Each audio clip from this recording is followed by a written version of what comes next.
Hello and welcome to the podcast for Bruised Reads, coming to you from Santa Paula, California. Today we're interviewing Cheryl Douglas, who is a guest at Harvard Shelter. So thank you, Cheryl, for being willing to talk to us about your story. We know that everyone has one. So our services in Santa Paula are designed to serve people from Santa Paula. I know you weren't born here, but you have a connection here, right? Tell us about that.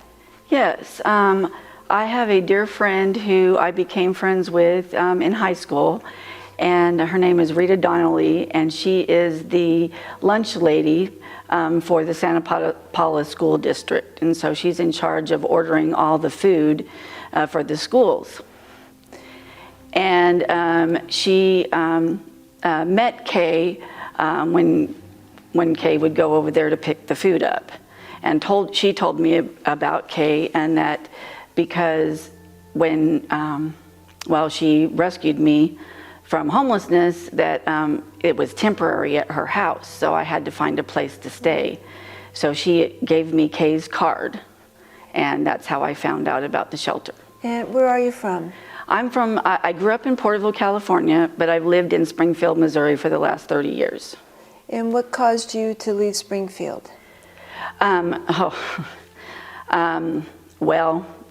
had been homeless for a year and a half due to all kinds of different circumstances that just kept rolling downhill. And my sister-in-law, I had her call Rita because Rita told me that, said her door is always open for me. And I said, well, I don't have the money. I don't know how I'm going to get there. Thank you for the offer. But my sister-in-law, she had the means to get me a plane ticket here to get me off the streets because she was afraid I was going to die out there. Why were you on the streets? Well, I actually wasn't on the streets, but we didn't have our own place to live, and that all started in 2021 when I got COVID. I had a job for 8.5 years. I was a direct support professional for special needs people, and it was the first time I'd ever been off of work for weeks at a time, and it was about four weeks or so, then I went back to work after I was well enough, and then I fell and broke my arm, and I have a scar. I broke this bone, and I splintered my radial cap, and that is very painful. And then we got an eviction notice. It started in February when I got COVID at the end of February. Then in the end of August, I broke my arm. My husband got mauled by a pit bull in his face a week after I broke my arm. That was a nightmare. And then we got our eviction papers, and we packed, and then on October the 9th, we packed I got our U-Haul, and it's just, there's tragedy after tragedy that happened. Wow. So where did you go when you left the apartment? We were gifted by a really dear friend, one of my clients' families that I was really close to, and they had a travel trailer that one of the slide outs didn't work on it, so they were going to junk it, so they gifted it to us so we wouldn't have to be homeless. So we were really excited about that. The problem was we had a van, it got repossessed, we didn't have any way to tow it. Nobody was willing to help us. We tried to get people to help us, and people, nobody would help us. So as far as getting a vehicle to tow the trailer with. So we moved it around Springfield for about 3 weeks, and then nothing happened. So my husband borrowed this truck. Well, he had borrowed a truck to move it around because we had nowhere to keep it. We didn't have any money.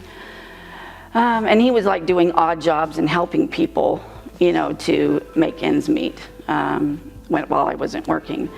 But anyway, so we we had a friend that lived in Licking, and we never, that's Licking, Missouri, and it's about, hour and a half or so from Springfield. But I had never seen where she lived at, and she lived in so anyway, we were on our way to Licking in the trailer on November the 23rd of 2021, and we were so excited to start our new life. Well, my husband was so tired from getting everything ready the night before, and he started getting sleepy. So I said, well, I need to drive for a little while. But this truck that we had was not roadworthy, and the guy that let us borrow it didn't tell us that. We didn't have any idea. And so we were involved in a really terrible accident because I couldn't get the speed up those steep hills on I-44, and then all of our stuff went all over crashed, and everything went all over the highway. So that was like people that have tornadoes or floods. I mean, it was devastating and just in a state of complete shock. And so my husband, when my friend sent her stepson and his girlfriend to pick me up, there was not even room for my husband to go with me. And because they had stuff in their vehicle, and I'm like, and I mean, I don't even know what to say. I don't know what to do. So we called a really good friend of ours that came and got my husband, and he gathered things for like 3 hours, off the highway and everything, and then hid him behind some bushes. I found this out later, but nobody would even take us to go get our things. The trailer was towed to down the road to Waynesville, and nobody would help us do anything on Thanksgiving. So I go up to Licking. Their place was a mess, so I helped them clean up. I ended up getting arthritis in my tailbone from the accident. I don't know. Anyway, I was in a lot of pain, but to make it livable, I helped them. And on Thanksgiving Day, I had to call the ambulance to get to the hospital, because I had never been to the hospital since the accident. So from November 23rd, till Thanksgiving Day, I don't know, that was 5 days later or something, I don't know. But anyway, so then my husband finally gets up there, and we just continue to help them. But the living conditions were, and the way they lived was just really bad, and it was not livable for me. So I left there and and stayed with my daughter after that. And then, we've moved around to a whole bunch but my husband there's never been room for him wherever I go, wherever I've been. So it made it really hard for me. Where is he now? He's still in Springfield. Yeah, and he's working to work his way here. You have an amazing recall of dates. And that's probably because it's just embedded in your memory as to when and what. Yeah. I can tell this is emotional for you. And I can't imagine a car accident and people come to get you, but you have to leave your husband behind. All right. When you knew you were going to be evicted, can you describe that fear? Well, really because of I had the brain fog. Okay, so I didn't get the lack of taste or smell, but when I got COVID, I just really, my brain hadn't, I thought I had gotten better enough to work, but I still didn't, my short-term memory is still what I have a problem with. Long-term memory is really good, but because it always has been, but my short-term memory is what happened to me from COVID. But you don't know that happens until you're faced with so many different mental anguish, is pretty much what I could call it, what happened to me. So, so what was your question again? It's just, what is that fear like when you know what's coming? Well, when you rent from somebody for over 10 years, and now we had gone to get help with the COVID monies for our rent, but I don't know, things just financially before COVID happened. Well, the fear is that, when you work and you pay your way through life, and and I'd been on assistance when I was younger, and I was so proud to not have to get assistance, and then you have to go through that again when you're older, and I'm at a retirement age, and now I'm starting over. So I mean, I knew that was going to happen, but it's very like Cheryl, like it doesn't really sink in at first until it actually happens. But you'd worked and had responsible jobs, and so kind of like a normal person. Yeah, absolutely. Absolutely. Tell us about your early years, just to get to know you a little bit. How about when you were 5? Well, I grew up in Porterville, California, and I was a happy-go-lucky child. I didn't know a stranger. Jesus was my best friend, and that's because I got picked on, so I just had that faith of a child. And so, I just, 5 years old, I went to kindergarten. I had friends. I learned I remember my phone number from back when I learned my phone number. I was in a neighborhood from when I was like 2.5 to, about 2 or whatever anyway, till I was in 2nd grade, and so I had the same neighborhood friends, and we went to the same babysitter, and and then we moved. But 5 years old, I was a normal little girl, and I had a wonderful grandma and mom who lived out their faith. So, and I'm thankful for them today. Brothers and sisters? Yes. Oh, yes. So I have 2 brothers. My oldest brother David lives in Sacramento. And my brother Alan, he lives in Springfield. He moved there because I said I wanted family there, and I always had a connection with him, a better connection than my oldest brother. So. And what high school did you go to? Menachie in Porterville. Okay, and graduated? In 1983. And what did you do from high school? What did I do from there? Yeah. I attended Porterville College for a 1.5 years, but I got terrible grades because I re-met up with friends that I hadn't seen in years, and thought I wanted to hang out with them, and it was just a big distraction. So, and then I met my kids' dad working at Wendy's, and unfortunately he was an alcoholic drug addict. So, but I felt sorry for him, and I wanted him to know what love was, and so. How long were you together? 15 years. Oh, wow. Yeah, we got married. I mean, I got pregnant first and then got married, and because I didn't want to be a single mom, and I ended up being a single mom anyway. So when you're young, I mean, everything was on a good path for you to have a normal, happy life. And is there one thing that derailed all that? I can talk about this today because I went through 4 years of intense therapy for my childhood issues, and I was molested by my dad. And so emotionally, I didn't grow up. I was always a baby all the time, and I was the baby everywhere I went anyway. So, so that's that I know after my therapy and learning about what happens to you when you're a child, it suppressed my growth. But I have been, freed from that. I mean, God helped me get through that therapy, and I got into therapy because I was in Al-Anon first because of my husband's, what his problem was, but I learned to put the focus on me, take it off of him, and work on myself.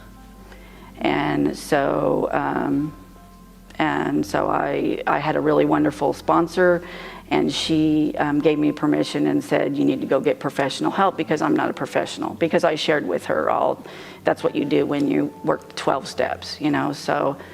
And so when I was doing the personal moral inventory of myself, I shared all that with her, and she said, here's the number.